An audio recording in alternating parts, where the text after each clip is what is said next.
L'hyperclasse, les mendiants et la classe silencieuse, c'est la classe. Résister à la mort, c'est survivre à la vie. S'abandonner à la vie, c'est gagner du répit sur la mort. L'artiste, c'est partager la sueur de l'ennui. L'enthousiasme de l'ennui, c'est le silence. Ceux qui travaillent oublient de penser, et ceux qui pensent oublient de travailler.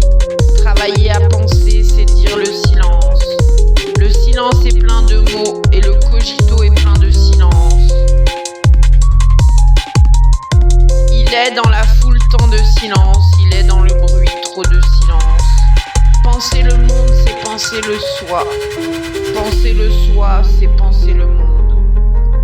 La liberté est un silence qui crie l'injure de l'injustice. La neutralité est un silence qui éclabousse l'injure. L'être est un cri qui s'étouffe de ses pleurs. La culpabilité est la frayeur de nos yeux pleins de torpeur dans ce monde indigne.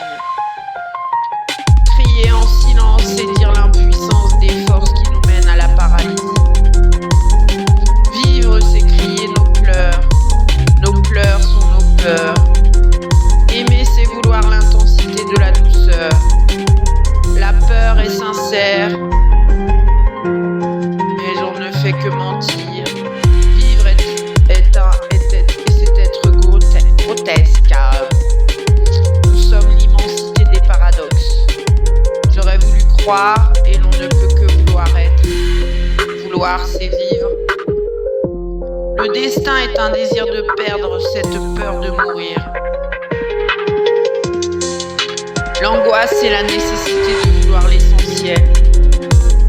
La quête de soi, c'est aimer l'autre, car l'autre, c'est soi-même. Être, c'est savoir se dire, et non être dit.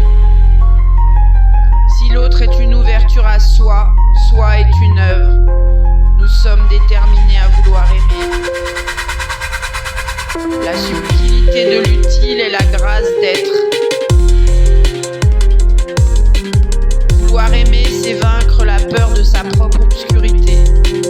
Il n'est de difficile indifférence que de ne pas voir. La vanité de l'être, c'est sa douleur. Le mal n'est pas une fatalité, seule la générosité de l'amour vaincra le mal. Comprendre nos ténèbres, c'est débusquer l'intelligence, et seule l'intelligence peut vaincre la fatalité du mal. Chercher le sérum contre le mal. En soi, on trouve les éclairs des ténèbres. L'idée vient au chercheur. Le cogito est aussi subtil que la foudre. Et pour calmer les ténèbres, il faut l'intelligence de nos cogitos. Ne sommes-nous pas qu'un amalgame fantasque de l'idée? La technique est un reliquat de nos idées. Aimer, ce n'est ni posséder ni jouer, c'est admirer la subtilité d'être. Les savants ne savent pas tout, mais au moins ils le savent. L'être est un chercheur.